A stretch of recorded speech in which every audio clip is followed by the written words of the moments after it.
मोहल्ले में जिसने भी सुना उसकी आंखें विस्मय से फटी की फटी रह गईं। सतीश दास मर गया। विस्मय की बात यह नहीं कि मरियल सतीश दास मर गया, बल्कि यह थी कि वह पत्नी के लिए पूरे 5.5 लाख रुपए छोड़ गया है। कोई सोच भी नहीं सकता था कि पैबंद लगे अधमैले कपड़े पहनने वाले रोज पुराना सा छाता बगल में दबाकर सवेरे घर से निकलने, रात में देर से लौटने वाले सतीश के बैंक खाते में 5.5 लाख की मोटी रकम जमा हो गई।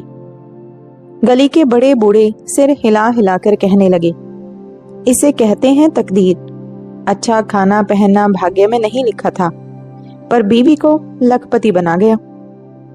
कुछ ने मन ही मन अफसोस भी किया कि पहले पता रहता तो किसी बहाने कुछ रकम कर्ज में ऐंठ लेते। अब कौन आता वसूल करने। जीते जी तो सभी सतीश को उपेक्षा से देखते रहे, कोई खास ध्यान न देता, जैसे वह कोई कबाड़ हो। किसी से न घनिष्ठता, न कोई सामाजिक व्यवहार। देर रात चुपचाप घर आना, खाना खाकर सो जाना और सवेरे 8 बजे तक बाहर। मोहल्ले में लोगों को इतना पता था कि सतीश दास थोक कपड़ों की मंडी में दलाली किया करता है। कुछ को यह भी पता था कि जब तक शेयर मार्केट में भी वह जाया करता था। जो हो, सच्चाई अपनी जगह ठोस थी। पत्नी के नाम 5.5 लाख रुपए निश्चित थे। आमतौर पर बैंक वाले ऐसी बातें खुद नहीं बताते, नॉमिनी को खुद दावा करने जाना पड़ता है। वह तो बैंक का क्लर्क सुभाष गली में ही रहता है, उसी ने बात फैला दी। अमिता के घर यह सूचना देने सुभाष निजी रूप से गया था और इसी के चलते गली भर को मालूम हो गई यह बात। वो नातेदार पड़ोसी जो कभी उसके घर में झांकते तक न थे, वह भी आकर सतीश के गुणों का बखान करने लगे। गली वालों ने एक मत से मान लिया कि सतीश जैसा निरीह व साधु प्रकृति आदमी जल्दी नहीं मिलता है। ऐसे काम से काम, न किसी से निंदा, न चुगली, न झगड़े। यहाँ तो 4 पैसे पाते ही लोग फूल कर कुप्पा हो जाते हैं। अमिता चकराई हुई थी। यह क्या हो गया, वह समझ नहीं पा रही थी। उसे सहारा देने दूर मोहल्ले में रहते मायके से माँ, बहन और भाई आ पहुंचे। बाद में पिताजी भी आ गए। आते ही माँ ने नाती को गोद में उठा लिया। बाकी सब भी अमिता के 4 साल के बच्चे राहुल को हाथों हाथ लिए रहते। माँ ने प्यार से माथा सहलाते हुए कहा, मुन्नी, यूं उदास ना रहो, जो होना था वह हो गया। तुम्हें इस तरह उदास देखकर मेरी तो छाती फटती है। पिता ने खांस खंखार कर कहा, ना हो तो कुछ दिनों के लिए हमारे साथ चलकर वहीं रह। यहाँ अकेली कैसे रहेगी? हम लोग भी कब तक यहाँ रह सकेंगे? और ये घर? अमिता पूछ बैठी। अरे, किराएदारों की क्या कमी है? और कोई नहीं तो तुम्हारे मामा रघुपति को ही रख देते हैं। उसे भी डेरा ठीक नहीं मिल रहा है। अपना आदमी घर में रहेगा तो अच्छा ही रहेगा। सुनते हो जी? माँ बोली। बेटी की सोने कलाई देख मेरी छाती फटती है। ऐसी हालत में शीशे की नहीं तो सोने की चूड़ियां तो पहनी ही जाती हैं। जरा सुखलाल सुनार को कल बुलवा देते। जरूर, कल ही बुला देता हूँ। अमिता ने स्थायी रूप से मायके जाकर रहना पसंद नहीं किया। यह उसके पति का अपना घर है। पति के साथ 5 साल यहीं तो बीते थे। फिर राहुल भी यहीं पैदा हुआ है। जाहिर है भावनाओं के जोश में उसने बाप के घर जाकर रहने से मना कर दिया। सुभाष चंद्र के प्रयास से वह बैंक में मैनेजर से मिलकर पति के खाते की स्वामिनी कागज पत्रों पर हो गई। पासबुक, चेकबुक मिल गई और फिलहाल के जरूरी खर्चों के लिए उसने 25,000 की रकम भी बैंक से निकाल ली। अब वह पहले वाली निरीह गृहिणी अमिता नहीं, बल्कि अधिकार भाव रखने वाली संपन्न अमिता है। राहुल को नगर निगम के स्कूल से हटाकर पास के ही एक अच्छे पब्लिक स्कूल में दाखिला करा दिया। अब उसे स्कूल की बस लाती ही ले जाती है। बेटी घर में अकेले कैसी रहेगी, यह सोचकर माँ और छोटी बहन वीणा वहीं रहने लगी। वीणा वहीं से स्कूल पढ़ने जाने लगी। छोटा भाई भी रोज 1-2 बार आकर पूछ जाता। अब एक काम वाली रख ली गई, वरना पहले तो अमिता ही चौका बर्तन से लेकर साफ सफाई का सब काम करती थी। अमिता के मायके का रुख देखकर पास पड़ोस की औरतों ने आना लगभग छोड़ सा दिया। अमिता और उसके मायके वालों की मोहल्ले भर में कटु आलोचनाएं होने लगी। पैसा क्या मिला, दिमाग आसमान पर चढ़ गया है। कोई पूछे तमाम दुनिया में तुम ही एक अनोखी लखपति हो क्या? हम तो गए थे हाल पूछने, घड़ी दो घड़ी बातचीत करने, लेकिन घर वाले यूं घूर कर देखते हैं जैसे कुछ चुराने या मांगने आई हूं। लानत भेजो जी, तुम देखना घर वाले सारा पैसा चूस कर अमिता को छोड़ देंगे। पड़ोसियों की इन बातों से अमिता अनजान नहीं थी। माँ ने अफसोस से कहा, कैसा सोना सोना लगता है बेटी का गला। बेटी, मेरा हार यूं ही पड़ा है, ठहरो ला देती हूँ। गले में कुछ डाले रहो। यही माँ है। अभी 2 साल की ही तो बात है, सतीश के साथ विवाह में अमिता को जाना पड़ा था। यूं तो वह कहीं साथ नहीं जाते थे, लेकिन एक थोक कपड़ा व्यापारी सतीश के खास दोस्त थे। उनके घर विवाह में वह सपरिवार वहां निमंत्रित थे। अमिता के कानों में हल्के रिंग थे, लेकिन कलाई और गले में भी तो कुछ चाहिए। सोना गला नहीं जंचता था। माँ से हार मांगने गई थी कि शादी में पहनेगी और वापस कर देगी, लेकिन माँ ने यह कहकर साफ इनकार कर दिया था कि शादी ब्याह की भीड़ में कोई छीनकर भाग जाएगा तो। और आज वही माँ उसके सोने गले में अपना वही हार डालने को बेचैन है। मन में कितनी कटु बातें उमड़ी, लेकिन वह बोली, नहीं माँ, वो पुराने फैशन का हार मुझसे नहीं पहना जाएगा, मैं हार बनवा लूंगी। कई बार सतीश से वह झगड़ी थी, कहीं आना जाना हो तो गले में कुछ तो चाहिए। वह चुपचाप सुन लेता। माँ ने सुखलाल सुनार से अमिता के खर्चे पर ही उसे 4 सोने की चूड़ियां बनवा दी थी, लेकिन वह दोपहर में बिना किसी को कुछ बताए कपड़े बदल कर निकल पड़ी। जौहरी बाजार उसका देखा हुआ ही था। रिक्शे से वह सीधी वहीं पहुंची और एक दुकान में घुस गई। दुकानदार ने हार दिखाई। दाम पूछकर उसने एक हल्का सा किंतु कीमती हार चुन लिया। सोने की शुद्धता की गारंटी दुकानदार ने खुद दे दी और साथ में यह भी कहा, बहन जी, इसे आप अपनी ही दुकान समझें, कुछ भी लेना देना या तुड़वाना हो तो हम सेवा के लिए ही हैं। अमिता लौटी। मन में एक तृप्ति थी। रुपया भी क्या चीज है। उसके मन में एक सुखद अनुभूति थी। हार देखकर माँ और बहन की आंखें फटी की फटी रह गई। अमिता मन में सोचने लगी कि रुपए के लिए वह बेचारी जिंदगी भर खटते रही, मेहनत की, न अच्छा खाया, न पिया, न पहना, और मुझको लखपति बना गई। उसका मन भर आया। वह सतीश के फोटो के आगे सर झुकाकर बुदबुदाई, तुम्हारी मेहनत के पैसों का ध्यान रखूंगी, यूं ही बर्बाद न होने दूंगी। अपने पराये सब पहचान में आ रहे हैं। पैसा सबकी कलई उतार देता है। पिता नगर निगम के क्लर्की से रिटायर हुए थे। पेंशन से घर चलाना कठिन होने पर कपड़ा मंडी में उन्होंने एक दुकान का बही खाता लिखने का काम संभाल लिया था। वह एक दिन घबराई हुई आई। बताया कि बरसों पहले ऑफिस से एक मित्र क्लर्क को बैंक से लोन लेने में उन्होंने अपनी जमानत दी थी। पूरा कर्ज वसूल ना हो पाया। मित्र रिटायर होकर न जाने कहाँ चला गया है, पता नहीं लगता, और बैंक वालों ने उन पर दावा दायर कर दिया है। अब 15 दिनों में रकम जमा ना करने पर घर का सामान नीलाम कर लेंगे या मुझे जेल यात्रा करनी पड़ेगी। पिता के चेहरे पर हवाइयां उड़ रही थी। माँ भी रोने लगी। कितना कर्ज था? अमिता ने सहमते हुए पूछा। कर्ज तो 50,000 का था, पर उसने किस्तों में 30,000 दे दिए थे।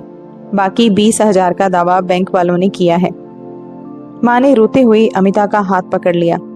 बेटी, अब तुम्हारे ऊपर है, इन्हें जेल जाने से बचाओ। अमिता ने बैंक द्वारा भेजे गए कागज देखने चाहे। पिता का चेहरा उतर गया। बोले, बैंक ने अभी तो समन नहीं भेजा है, लेकिन वहां के एक जान पहचान के आदमी ने बताया है कि जल्द भेजने की तैयारी हो रही है। उसने राय दी है कि मैं मैनेजर से मिल लूं और शीघ्र रुपए की व्यवस्था करूं। तो कागज आने दीजिए, तब देखेंगे। तुम बात नहीं समझी। समन आने पर तुरंत बात फैल जाएगी, क्या इज्जत रहेगी तब। माँ ने कातर भाव से कहा, बेटी, अब माँ बाप की इज्जत तुम ही बचा सकती हो। अमिता ने चेकबुक निकाली और पिता के नाम 20,000 रुपए की राशि भर उन्हें चेक दे दिया। माँ बाप ने आशीर्वाद की झड़ी लगा दी। घर का वातावरण फिर सहज होने लगा। अमिता ने हिसाब लगाया। खर्च के लिए पहले निकाली रकम 25,000 लगभग खत्म होने को है। अब यह 20,000 और बैंक की रकम से निकल गई। यूं ही यदि चलता रहा तो सुबह राहुल को स्कूल की बस ले गई तो वह कपड़े बदलकर बैंक के क्लर्क सुभाष चंद्र के घर गई। वह बैंक जाने की तैयारी में थे और उनकी पत्नी टिफिन पैक कर रही थी। दोनों ने बड़े अपनेपन से अमिता का स्वागत किया। सुभाष की पत्नी उसके लिए चाय बनाने चली गई।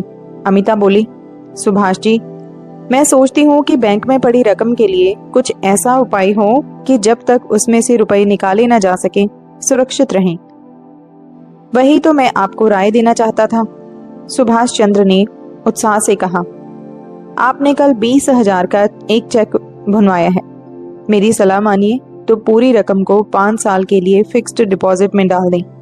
रकम भी सुरक्षित रहेगी और ब्याज भी अधिक मिलेगा। उन्होंने अमिता को विस्तार से चालू और सावधिक खातों के बारे में समझाया। अमिता ने राहुल की स्कूल फीस, कॉपी, किताब, कपड़ों और अपने अन्य खर्चों के बारे में बताया तो सुभाष ने कहा, आपकी जो जमा रकम है उस पर हर साल 25,000 से ज्यादा का ब्याज मिलेगा। आप प्रति माह 2,000 उसमें से ले सकती हैं। इसके लिए आपको बैंक में लिखित रूप में देना होगा। इतने में तो आपके जरूरी घरेलू खर्चे चल जाने चाहिए। उन्होंने राहुल को नॉमिनी बनाते हुए अमिता को अपना जीवन बीमा करा लेने की सलाह भी दी। अमिता के आगे सुरक्षा का नया संसार खुल गया। मन की चिंता दूर हो गई। सुभाष के साथ वह बैंक गई और जमा राशि को फिक्स्ड डिपॉजिट में करवा देने की कार्रवाई उसी दिन पूरी कर दी। बैंक से फोन कर सुभाष ने बीमा कार्यालय के एक एजेंट को वहां बुलवाया और अमिता से परिचय कराते हुए जीवन बीमा पॉलिसी के बारे में बातें की। एजेंट विवेक ने अमिता को कुछ विभिन्न पॉलिसियों के बारे में समझाया और फिर शाखा कार्यालय में जाकर फॉर्म भरने के साथ साथ अन्य जांचों की भी कार्रवाई पूरी करा दी। बीमे की किस्त अमिता को हर 3 माह पर नकद देनी थी। विवेक ने जिम्मा लिया कि वह समय पर आकर रुपए ले जाकर कागजी कार्रवाई निपटा देगा। अमिता लगभग 4 बजे घर पहुंची तो सब चिंतित थे। माँ ने पूछा, इतनी देर कहाँ लगा दी बेटी? बैंक गई थी माँ, कुछ और भी जरूरी काम थे। घर वालों के चेहरे आशंकाओं से घिर गए कि बैंक क्या करने गई थी, पर पूछने का साहस किसी से भी ना हुआ। 2 दिन बाद छोटा भाई ललित आया और बोला, दीदी, कॉलेज से 20 लड़कों का एक ग्रुप विंटर वेकेशन में गोवा घूमने जा रहा है। हर लड़के को 5,000 जमा करने पड़ेंगे। अमिता ने सख्ती से कहा, अभी गर्मियों की छुट्टियों में तुम मसूरी घूमने गए थे ना? हर छुट्टी में मटर गश्ती गलत है। तुम्हें छुट्टियों में यहीं रहकर वार्षिक परीक्षा की तैयारी करनी चाहिए। मैं इतने रुपए नहीं जुटा सकूंगी। ललित का चेहरा उतर गया। माँ भी अमिता का रुख देख कुछ ना कह सकी। 3 माह पूरे होने पर विवेक आकर बीमे की किस्त ले गया और कागजों पर उससे हस्ताक्षर भी कराए।